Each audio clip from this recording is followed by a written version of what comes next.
There'll be a few low camera angles for this race due to the conditions. They're just about ready and they're off. They're racing for this HKJC Whirlpool Gordon Stakes at Dinnerdan, one of the first to begin with Rahib. Galveston in the headgear, the blinkers in the dark blue jacket, now going up the inside rail as they race through the first furlong and a half. Too soon wide of Rahib with the white blaze, then Galveston. So Dinnerdan handy in the mauve and yellow jacket, and then just following out wide is Wimbledon Hawkeye. Merchant is held up second last, and lastly is Windlord as Too Soon takes them along, and now they're heading towards the back straight. And normally they track across towards that outside running rail. It's Too Soon, and Tom Quealy by a couple of lengths. Dinnerdan now has gone second. Rahib is third, Wimbledon Hawkeye. Galveston has lost a bit of ground and is joined by Merchant, and then Windlord still the back marker. Continuing along the outside of the racecourse, and soon they'll be racing uphill towards that top turn into the home straight, and it's Too Soon by a couple of lengths to Dinnerdan.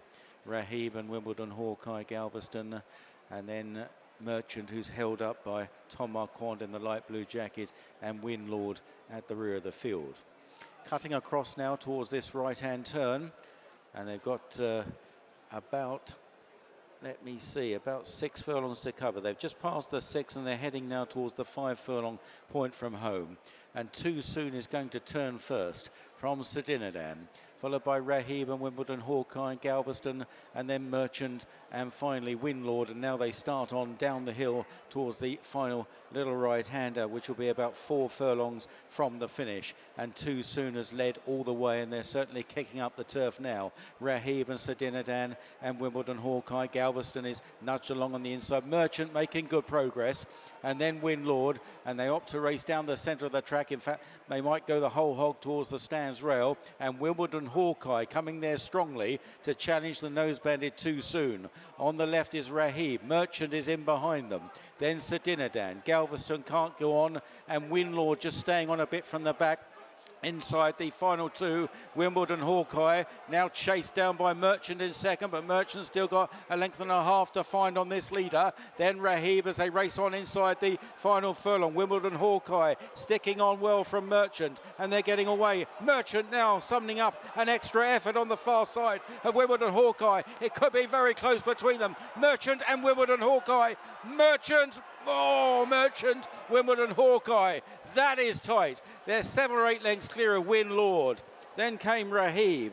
Too Soon, Dinnerdan back in the field, and So not surprisingly, Tom Marquand getting some shelter here after that deluge at Goodwood, but Merchant has won the Gordon Stakes. That's the good news. Now talk us through that from the point you went out into the paddock and the rain coming down, then the flag start. Good grief. Yeah, it's a lot.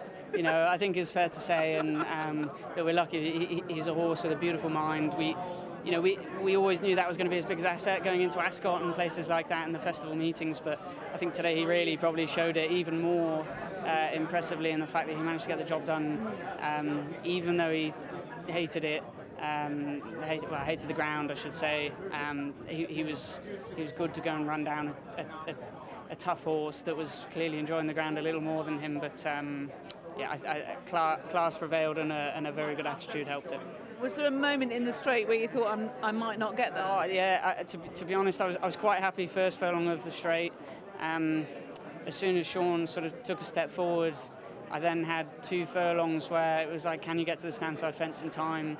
Couldn't. You go for the switch back, and that immediate stride when you switch, you usually know whether you're going to bridge the gap or not. And to be honest with you, I was a bit worried at that point because he just couldn't step up into gear. I think the only thing you can compare it to is sticking a car on gravel and putting your foot flat to the floor. You just can't go anywhere. So look, I struggled to pull him up. He was full of running. He just couldn't get the power down into the ground and get rocking. So look, glad to have won. Narrow margin or not, it would leave me still excited about what his future's to hold. Definitely. I was asking William, I suspected he wouldn't be tempted by the St Ledger. He confirmed that was the case. I asked how smart, he's just said smart. Is that how you feel too? Smart. Yeah, look, he's lovely, and he's a hard one to gauge. You know, he's very sort of unassuming in the fact that he just sort of bumbles about the place, doesn't really do a lot. does what you ask him to, but not much more. And that's you know, I suppose usually the good ones that we've found, they've been like that. So look, he's smart, and we'll, I guess, let him do the talking as to how far up the ladder he can climb. Hopefully he continues on the trajectory he's on, and it's not too much further to the highest level. Yeah, he's exciting. Now, we obviously have to talk about the ground. We've had a hell of a lot of rain in a very short period of time. It was quite fast ground going into this. It wasn't slippy at all out there. No, not slippy at all. Look, Ed's done a great job, as ever, making this track as sort of comfortable and safe as he can. It's just whether the sort of consistency of the ground holds out now when it gets this wet, like we had a couple of years ago where we raced the Stewards Cup. I don't think it's definitely not that far gone. No, for sure. But you wouldn't want any more rain.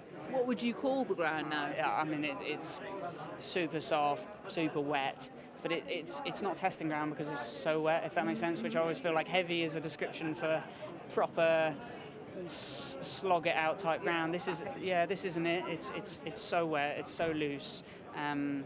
You'll need a well balanced horse to get around it, because anything sort of trying to change these and get level, they'll struggle. Yeah. Okay. Tom, well, thank you very much for your thoughts. Many congratulations on winning the Gordon. Thanks. Cheers, Lee. Cheers. Watch live racing now on racingtv.com.